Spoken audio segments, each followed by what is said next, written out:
Covid കാലത്തിനു ശേഷം കേരളത്തിൽ വളർന്ന പുതിയൊരു സംഭവമാണ് ഓൺലൈൻ എഡ്യൂക്കേഷൻ പ്ലാറ്റ്ഫോമുകൾ. യൂട്യൂബിലൂടെയും വാട്സപ്പിലൂടെയും ആപ്പുകളിലൂടെയും ഇവർ നടത്തുന്ന ട്യൂഷന് ഏറെ വിദ്യാർത്ഥികളുണ്ട്. അശ്ലീല തമാശകൾ പറഞ്ഞ് കുട്ടികളെ ആകർഷിക്കുന്ന ഇവരുടെ രീതിയെക്കുറിച്ച് നേരത്തെ തന്നെ പരാതിയുണ്ട്. സെക്സ് ജോക്കുകൾ പറഞ്ഞാണ് ഒരു പ്രമുഖ ചാനലിൽ മാത്സ് ക്ലാസുകൾ തന്നെ നടക്കുന്നത്. ഇവർ തമ്മിലുള്ള കിടമത്സരം വർദ്ധിച്ചതോടെ ഇപ്പോൾ ചോദ്യപേപ്പർ ചോരുകയാണ്. 10ാം ക്ലാസ്സിൽ ക്രിസ്മസ് പരീക്ഷയിൽ ഇംഗ്ലീഷിന്റെയും +1 ഗണിതത്തിന്റെയും ചോദ്യങ്ങൾ ചോർന്നിരിക്കുകയാണ്. ആരോപണങ്ങൾ ഏറെയും കോഴിക്കോട്ടെ MS സൊല്യൂഷൻസ് എന്ന സ്ഥാപനത്തിന് നേരെയാണ്. ഇപ്പോൾ ഓൺലൈൻ ക്ലാസ്സിനിടെ അശ്ലീല പരാമർശം നടത്തിയെന്ന പരാതിയിൽ MS സൊല്യൂഷൻസ് CEO ഷുഹൈബിനെതിരെ കൊടുവള്ളി പോലീസ് നടപടി ആരംഭിച്ചു. അശ്ലീല പരാമർശം നടത്തിയെന്നാരോപിച്ച് AIYF ആണ് പരാതി നൽകിയത്. ചോദ്യക്കടലാസ് ചോർത്തിയെന്ന കേസിൽ MS സൊല്യൂഷൻസിനെതിരെ ക്രൈംബ്രാഞ്ച് അന്വേഷണം നടക്കുന്നതിനിടെയാണ് കൊടുവള്ളി സിഇയുടെ നേതൃത്വത്തിലുള്ള പോലീസ് അന്വേഷണം ഊർജിതപ്പെടുത്തിയത്. ഓൺലൈൻ ക്ലാസ്സിനിടെ നഗ്നതാ പ്രദർശനം നടത്തിയെന്നും പാഠഭാഗങ്ങൾ അശ്ലീലം കലർത്തിയാണ് പഠിപ്പിക്കുന്നതെന്നും ആരോപിച്ചാണ് പരാതി നൽകിയത്. ചോദ്യക്കടലാസ് ചോർന്നുവെന്ന ആരോപണം ഉയർന്നതിന് പിന്നാലെയാണ് AIYF പരാതിയുമായി എത്തിയത്. മുണ്ട് പൊക്കുന്നതുൾപ്പെടെയുള്ള വീഡിയോയാണ് യൂട്യൂബിൽ ഷെയർ ചെയ്തിരിക്കുന്നത്. എന്നാൽ സംഭവം വിവാദമായതോടെ സമൂഹ മാധ്യമങ്ങളിൽ നിന്നുൾപ്പെടെ വീഡിയോകൾ നീക്കം ചെയ്തു.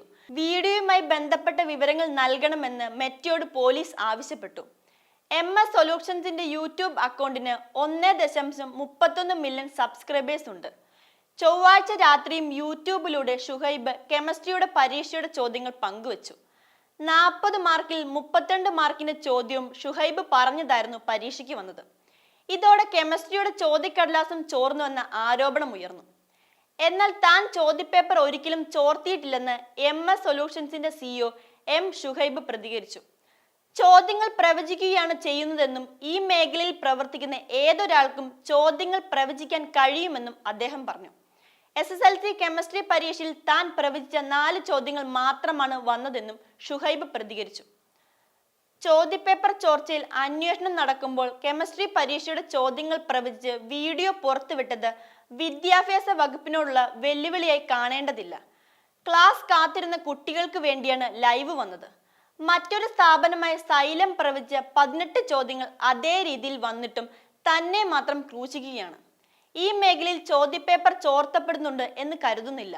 സ്കൂൾ അധ്യാപകർ ആരും സ്ഥാപനവുമായി ബന്ധപ്പെട്ട് പ്രവർത്തിക്കുന്നില്ല. അശ്ലീല പരാമർശങ്ങൾ അടങ്ങിയ ക്ലാസുകൾ ഇതുവരെ എടുത്തിട്ടില്ലെന്നും ഷുഹൈബ് പറഞ്ഞു. കുട്ടികൾക്കായി തമാശ പറഞ്ഞ് ക്ലാസ് എടുക്കാറുണ്ടെന്ന് പറഞ്ഞ അദ്ദേഹം പരാതിയിൽ മറ്റ് സ്ഥാപനങ്ങളുടെ പേരുണ്ടെങ്കിലും ക്രൂശിക്കപ്പെടുന്നത് തങ്ങളെ മാത്രമാണെന്നും പറയുന്നു. മുമ്പ് ചോദ്യപേപ്പർ ചോർച്ച പരാതി ഉയർന്നപ്പോഴും ഇത് തന്നെയായിരുന്നു സ്ഥിതി.